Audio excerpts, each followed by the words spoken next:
Assalamualaikum warahmatullahi wabarakatuh. Semoga teman-teman semua selalu dalam keadaan sehat. Pada mata kuliah Psikologi Abnormal yang dibimbing oleh Bapak Syahri Ramadan STSI, kami dari kelompok 1 akan mempresentasikan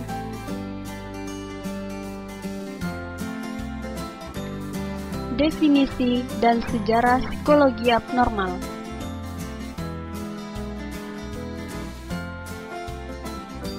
Apakah itu psikologi abnormal? Psikologi abnormal atau disebut juga dengan abnormal psikologi merupakan salah satu cabang psikologi yang berupaya untuk memahami pola perilaku abnormal dan cara menolong orang yang mengalaminya.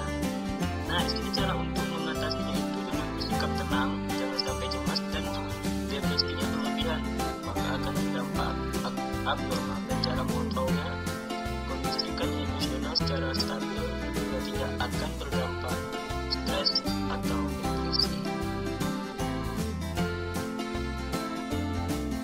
Bagaimana sejarah psikologi abnormal?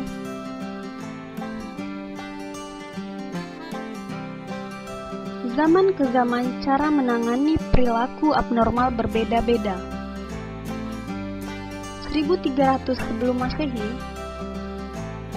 Melampus menggunakan metode organik untuk mengobati penyakit mental dengan menggunakan tanaman. Tanaman yang digunakan seperti tanaman mandrake.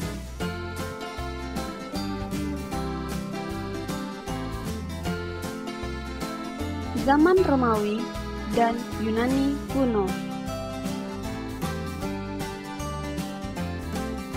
Hippocrates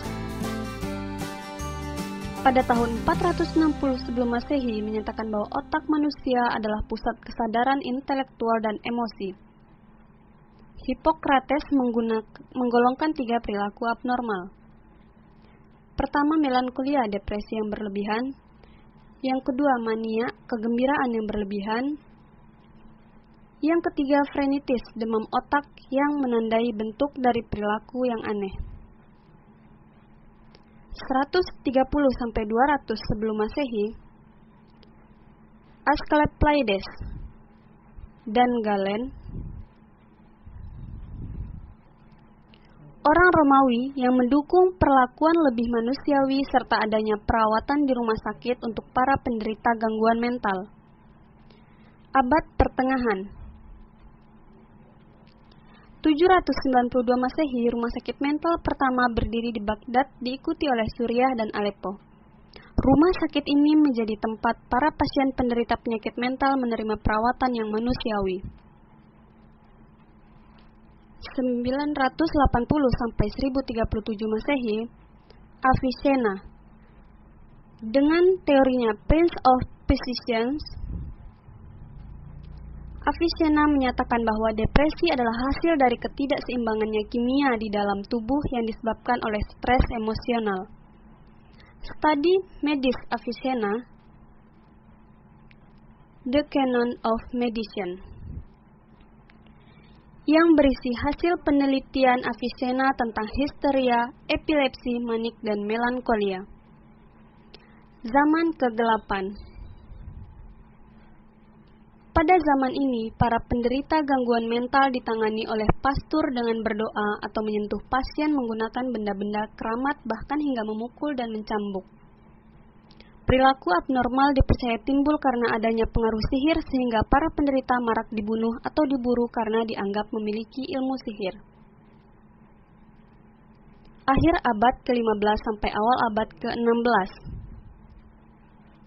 Pada zaman ini, terjadi pemisahan penderita gangguan mental dengan kehidupan sosial. Para penderita ditempatkan di tempat yang disebut asilum. >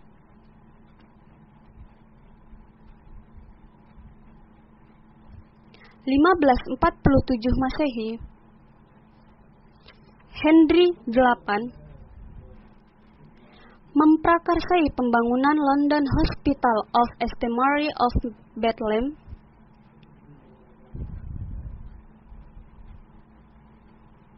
untuk menampung pasien gangguan mental. Abad ke-16, seorang suster Spanyol bernama Teresa dari Avila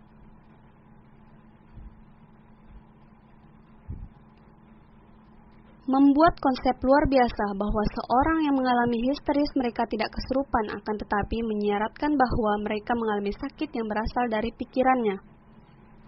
Akhir abad ke-18 sampai awal abad ke-19, para tokoh di Eropa, Inggris, dan Amerika mendorong pendekatan lebih manusiawi dalam perawatan para penderita penyakit mental. Benjamin Rush dari Amerika disebut sebagai Bapak Psikiatri Amerika. Pertengahan abad ke-19.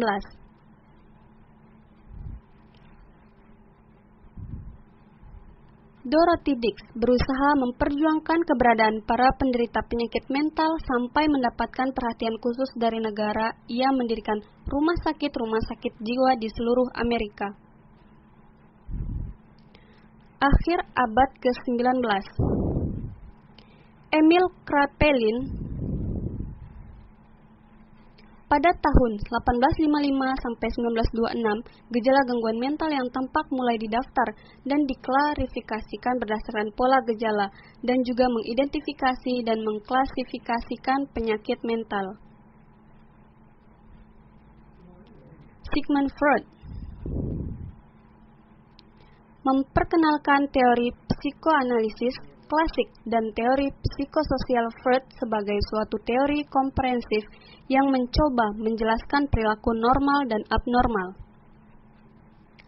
Sepanjang abad ke-20, Joseph von Meduna melakukan pengamatan bahwa skizofrenia sangat jarang ditemukan pada penderita epilepsi, walaupun di kemudian hari terbukti bahwa teorinya tidak benar. Pada tahun 1930, ditemukan adanya pengobatan berupa kejut listrik dan bedah otak. Pada tahun 1950, ilmuwan memperkenalkan beberapa jenis obat yang dapat mengendalikan beberapa gejala yang membuat orang-orang penderita gangguan psikologis berat menjadi lemah. Pada tahun 1953, American Psychological Association mengembangkan kode etik tentang bagaimana merawat pasien gangguan mental. Pada tahun 1963, ditemukan kelompok obat antiseptik P-notazidines yang membantu penderita skizofrenia sehingga memiliki kemungkinan untuk hidup bebas dalam komunitas dan hidup mandiri. Sekian yang dapat kami sampaikan. Saya, Agustina, dan rekan saya, Dedi Sopriyadi, pamit undur diri. Maaf untuk segala kekurangan. Wassalamualaikum warahmatullahi wabarakatuh.